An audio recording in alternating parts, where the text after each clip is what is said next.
ಈ ಬೆಳಗಾವಿ ಗಾಂಧಿ ಭಾರತ್ ಅಂತ ಏನು ಸರ್ಕಾರ ಕಾಂಗ್ರೆಸ್ ಮಯ ಮಾಡ್ತಾ ಇದೆ. ಮೊದಲನೇದಾಗಿ ಮಹಾತ್ಮ ಗಾಂಧಿ ಕಾಂಗ್ರೆಸ್ಗೂ ಇವತ್ತಿನ ಕಾಂಗ್ರೆಸ್ಗೂ ಭಾಳ ವ್ಯತ್ಯಾಸ ಇದೆ. ಅಸಲಿ ಕಾಂಗ್ರೆಸ್ಸು ನಕಲಿ ಕಾಂಗ್ರೆಸ್ಗೆ ಭಾಳ ವ್ಯತ್ಯಾಸ ಇದೆ. ಅದರ ತತ್ವ ಆದರ್ಶಗಳ ತದ್ವಿರುದ್ಧವಾಗಿ ಇವರು ನಡ್ಕೊಳ್ತಾ ಇದ್ದಾರೆ.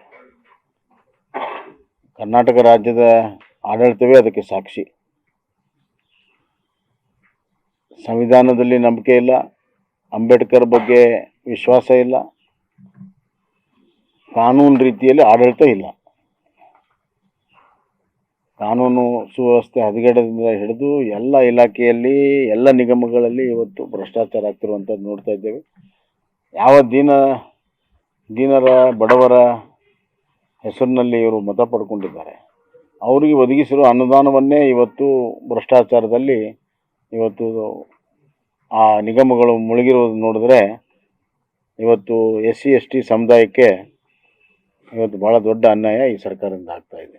ಮಹಾತ್ಮ ಗಾಂಧೀಜಿಯವರು ಏನು ಒಂದು ಸುರಾಜ್ಯದ ಒಂದು ಕಲ್ಪನೆ ಕಂಡಿದ್ರು, ಅದರ ತದ್ವಿರುದ್ಧವಾಗಿ ಇವರು ನಡ್ಕೊಳ್ತಾ ಇದ್ದಾರೆ. ಇದು ಒಂದು ಭಾಗ. ಆದರೆ ಈ ಅಧಿವೇಶನಕ್ಕೆ ಸರ್ಕಾರ ದುಡ್ಡನ್ನು ಬಳಕೆ ಮಾಡುವಂಥದ್ದು ಎಷ್ಟರ ಮಟ್ಟಿಗೆ ಸರಿ?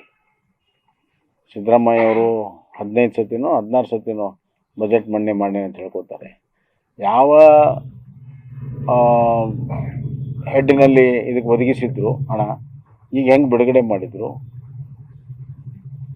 ಯಾವ ಕಾನೂನಲ್ಲಿದೆ ಇದು ಹೇಳ್ಬೇಕಲ್ಲ. ರಾಜಕೀಯ ಸಮ್ಮೇಳನಗಳಿಗೆ ಈ ಥರ ಸರ್ಕಾರದ ಹಣ ಬಳಕೆ ಮಾಡುವಂಥದ್ದು ಎಷ್ಟರ ಮಟ್ಟಿಗೆ ಸರಿ ಅನ್ನೋದನ್ನು ಅವ್ರು ಉತ್ತರ ಕೊಡಬೇಕು. ಗಾಂಧೀಜಿಯವ್ರ ಹೆಸರಲ್ಲಿ ಸಮಾವೇಶ ಮಾಡ್ತಾ ಇದ್ದಾರೆ. ಅವ್ರು ಒಂದು ಬ್ಯಾನರ್ ಬಾವುಟ ಕೂಡ ಹಾಕಿಲ್ಲ ಸರ್, ಇವರೇ ದೊಡ್ಡ ದೊಡ್ಡ ಕಟೌಟ್ ಹಾಕೊಂಡಿದ್ದಾರೆ. ಅದೇ ಹೇಳಿದ್ನಲ್ಲ, ಮಹಾತ್ಮ ಗಾಂಧೀಜಿನ ಮರೆತು ಭಾಳ ದಿವಸ ಆಗಿದೆ ಅವರು. ಈಗ ಮಹಾತ್ಮ ಗಾಂಧೀಜಿನ ಒಂದು ಮುಂದಿಟ್ಟುಕೊಂಡು ತಮ್ಮ ಅಧಿವೇಶನಗಳನ್ನು ಮಾಡ್ಕೊಳ್ತಾ ಇದ್ದಾರೆ.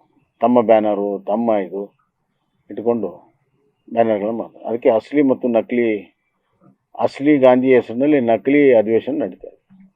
ಎಲ್ಲೋದ್ರೂ ಸಮಾವೇಶ ಶಕ್ತಿ ಪ್ರದರ್ಶನಕ್ಕೆ ಹೊಂಟಿದ್ದಾರೆ ಸರ್. ಯಾಕೆ ಸರ್ಕಾರದ ದುಡ್ಡು, ಹಣದ ಒಂದು ಬಲದಿಂದ ಅದು ತೋರಿಸ್ತಾ ಇದ್ದಾರೆ. ಅದ್ಯಾವುದು ಶಾಶ್ವತ ಅಲ್ಲ. ಅವ್ರಿಗೆ ಗೊತ್ತಿದೆ ಅದು.